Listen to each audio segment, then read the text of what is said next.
So Apocalypse of the Gods chapter 6, and we are picking up where we left off last chapter with Prometheus and Cuchulainn. Prometheus says, "My name is Prometheus," as Cuchulainn prepared to fight him, obviously, because he was like, "Where am I?" He woke up in this mysterious room with this mysterious man. He's prepared to fight him. Prometheus goes on to say, "Just like you, I am known as the outer god, the first pillar among them, actually. A god who defies the gods." Cuchulainn laughs and says, "Us being the same, outer gods? As if I care. It's just a name you bastards came up with. What I really care about is whether the opponent in front of me is strong or weak," and he lunges at Prometheus. Before his attack can land though, he stops in his tracks and notices that his dog Geis is behind him, completely changes his demeanor, turns, smiles, hugs his dog, and the dog jumps on him, starts licking his face. Cuchulainn laughs and says, "Hey, my bad. I made you worry, didn't I, Geis?" And Prometheus' expression softens. He says, "So it turns out you were friends after all. You should be grateful. No matter how excellent your recovery ability is, if he hadn't informed me that you collapsed, I don't know what would have happened by now. Your wounds and the damage was very severe." Cuchulainn looks down in his body, obviously sees it's all bandaged up, says, "Prometheus, was it? What were you even thinking when you decided to save me? I won't ask, nor do I care, but I will say thank you. Thanks for that. But just so you know, in a match, I can't hold back." Obviously, because Prometheus, if he was to beat Wukong, would be facing Cuchulainn. I'm pretty sure Cuchulainn understands that. Prometheus chuckles and says, "How cheeky." The scene shifts to them walking outside. This seems to be outside of where Prometheus was stationed or whatever. And Cuchulainn is leaving. And Prometheus says, "I'll give you one piece of advice. With your fighting style, you won't be able to win the apocalypse." Great art, great paneling of Cuchulainn and Prometheus' face here. That fighting style of yours, it's one with no consideration for yourself. It's as if you don't care what happens to you or your body. It's as if you want to die, even if you achieve some victories at this rate. And as this is going on, as he's saying this, Cuchulainn's expression goes to straight anger, like he starts gritting his teeth. We don't know if he was planning on attacking Prometheus for speaking like this, or if he was just mad because he was realizing what was happening. Obviously, there's going to be more to this as the tournament progresses, but before anything can happen, again, Geis barks, diverts Cuchulainn's attention, softens his expression. He looks down at his dog and then looks back up at Prometheus and says, "I appreciate the advice, but you see, I just didn't catch what you said, sorry. But hey, I'll make sure to remember your name at least." So he acts like he didn't hear him, acts like he didn't hear the fact that obviously he's calling out the fact that he's gonna die if he keeps fighting like this, has a smile on his face, and just walks away with his dog. He says to Geis as they walk away, "There really are all kinds of gods out there, aren't there, Geis?" So I think that implies that, Prometheus is a good god, somebody that he wouldn't have expected encountering, because Cuchulainn doesn't seem to like the other gods. Prometheus starts scratching his head, says, "It seems that those called demigod are not so straightforward. Looks like this won't go as simply as expected. And here I am, again, having such a strange connection with such a person. You think so too, right, Heracles?" And we see Hercules show up. He was watching from the back, walks up to Prometheus and says, "It's been a while, my friend." And they do like the warrior's greeting. They move over to this sightseeing spot where we shift to mid-conversation as Prometheus is saying, "But we're both in quite the difficult situation." Heracles says, "Yeah, the 13 representatives for the gods. I always believed you'd be one of the chosen, Hercules. But Heracles, for you, this battle will be," and he's getting to the point of saying it's going to be difficult, challenging. But Hercules cuts him off and says, "I have no doubts," in an awesome panel. "Even if humanity is the opponent, I will not let my guard down, and I will not hold back. I will give it my all. As the representative for the gods, I shall fight with honor and pride. And the one who will fight me is one of humanity's greatest warriors. A representative of humanity that will fight fairly with all his body, spirit, everything he has. If you'll stand up to me with all that, humanity's strength and splendor will definitely be conveyed to the gods. I'll win them over." So this is great context because we obviously knew that Hercules was extremely upset with Hilda for choosing Jack the Ripper as his opponent, because Jack the Ripper was somebody that completely went against Hercules' ideology, completely went against what he wanted to achieve. He wanted to fight a heroic human in a glorious battle filled with honor, and he got the complete opposite. He fought a trickster who fought with underhanded tactics that was literally just like the bane of existence for humanity. At least that's what we thought. Obviously, Jack the Ripper is not actually Jack the Ripper, is Mr. Anonymous.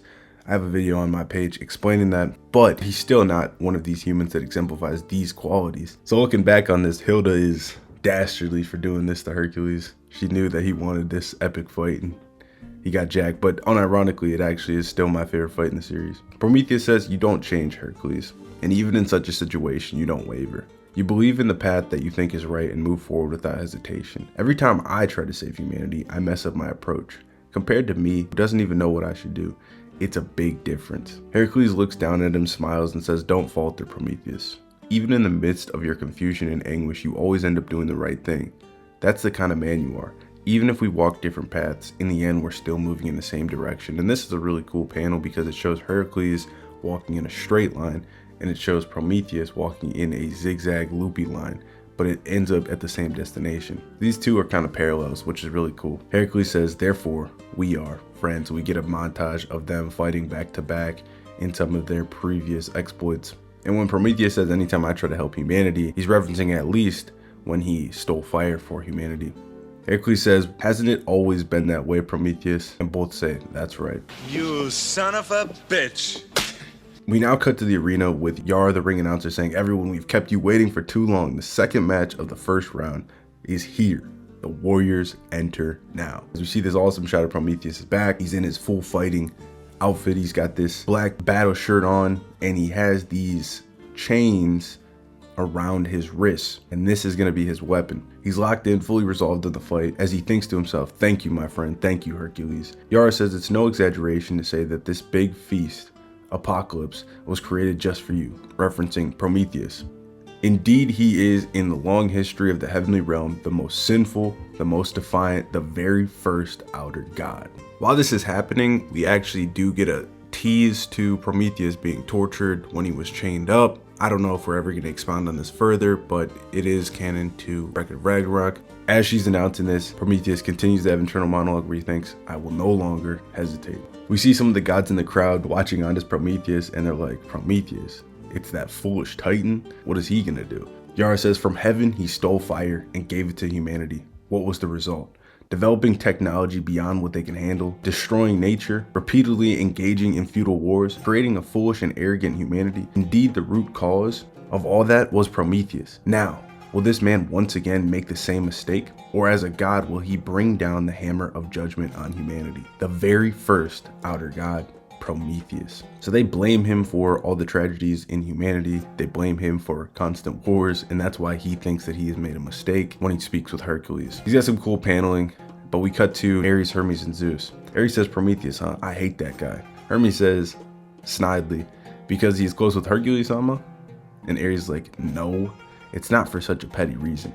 Even though he's a god, he worries too much about what he has done. He hesitates. With Heracles, it's the polar opposite. Hermes again says, yet you're annoyed that he's close with Hercules though. And Ares is like, shut up already. Obviously, Ares and Hercules are also really close. Ares was in extreme anguish when Hercules died. They're really good friends, and they had that fight before Hercules became a god. Prometheus then says, as a proclamation to all the gods watching, let me say this first. O gods and Zeus, indeed I was the one that bestowed the gift of fire. As a result, humanity has made many mistakes. Perhaps they achieved misguided progress. But what about it? Humanity, make all the mistakes you need. He extends his arms to the side, screams this out, and says, make mistakes and progress. I'll take any punishment thrown at me. I'll find a way to save you. So this reminds me of Tesla a lot, like Tesla saying advance at any cost, pretty much like progress. And it pretty much mirrors the scene because Tesla also threw his arms out to the side. But I like this a lot because Prometheus is fully resolved. He's not hesitating anymore. He's not second guessing his decision. He's like, fuck it. I did what I thought was right.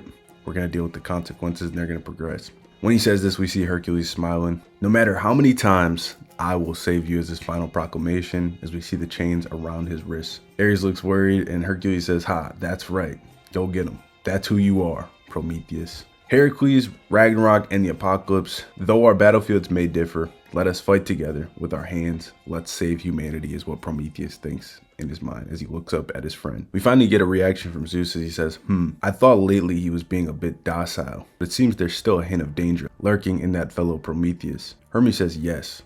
If he resolves his doubts like that and were to win the additional prize, I have no idea what he might say or do. Because don't forget, obviously a big reason these people want to be part of this tournament is that provision uncontested in the Constitution of Valhalla. Hermes continues, Ragnarok could be canceled. No, not just that. The Humanity Survival Conference itself could be erased. Ares says, what? So that means us gods would be stripped of the right to decide humanity's fate? Is that something you'd actually accept, Father? As he yells at Zeus. And Zeus looks at him with a sinister ass face and says, of course. If there isn't at least that much danger, it won't be exciting at all. However, it won't be so easy, and he smirks. Now this makes me think that it could be in reference to Wukong, because obviously there's going to be a lot of hype for Wukong right after this, but it could be in reference to, obviously we know Zeus ends up in the tournament of Ragnarok.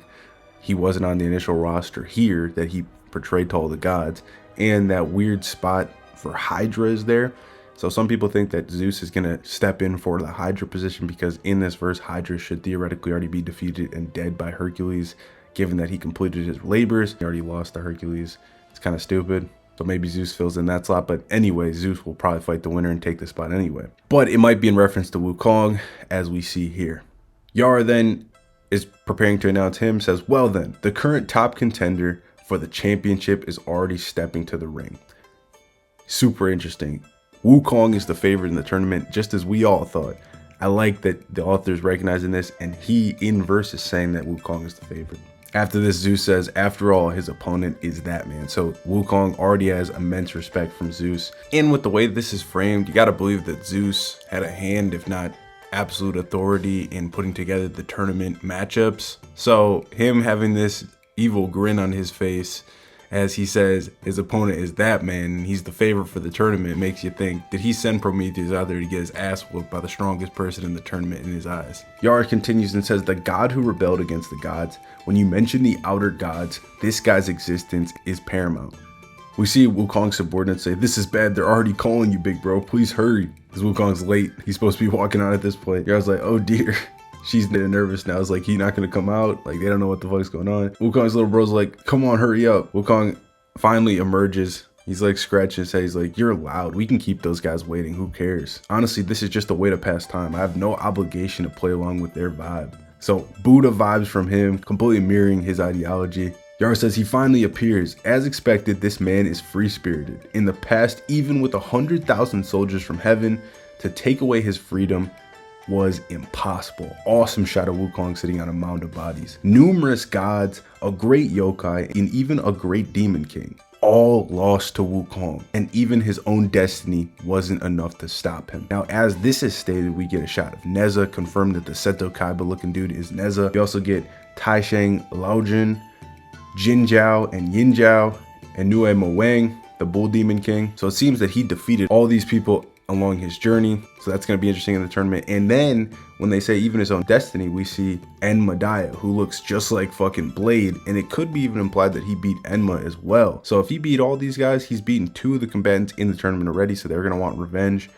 But that's already great scaling for Wukong, depending on what they show later. Neza says, well, if it isn't Sun Wukong. Lao Jin says, geez, that's just like him. Jin Zhao says, that damn monkey. And the Bull Demon King is simply laughing aloud. And Medeo says, Ch, that brat hasn't changed one bit. So I think that all their dialogue implies that they did lose at the feet of Wukong as well. Despite all these people and all of these calamities, stopping his wild rampage was impossible. He doesn't have a goal. He joins out of boredom. The free-spirited monkey of the heavens charges into the apocalypse. The great sage, heaven's equal, Sun Wukong. So I love it. The hype for him is immense. The shots of him were great. The great sage, heaven's equal, man, we gotta see Buddha, bro. He needs to show up in the crowd during one of Wukong's fights. If not this fight, in a later fight, we need to see a backstory between them. We need to see what happened in their fight. I need to see it, bro. So he enters the arena. He's not even acknowledging Prometheus, really. He's just like touching his glasses. He's looking off to the side. And in that moment, the narrator says, was it carelessness or leisure? As Prometheus just like doesn't hesitate at all, just immediately throws one of his chains at Wukong and it lands around his ankle. It latches onto him. Prometheus says, forgive me, great sage, heaven's equal, but this battle, I simply cannot lose. Yara says, hey, the starting signal hasn't gone off yet. And Zeus starts laughing and says, don't be so stiff. It's okay. Let some things slide. The one to take the initiative is Prometheus. And that is the cliffhanger to end the chapter, with Wukong looking at him finally, an aura emanating around him.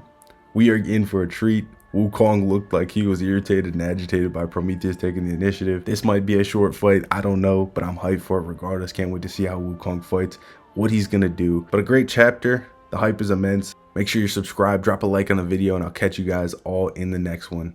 Peace.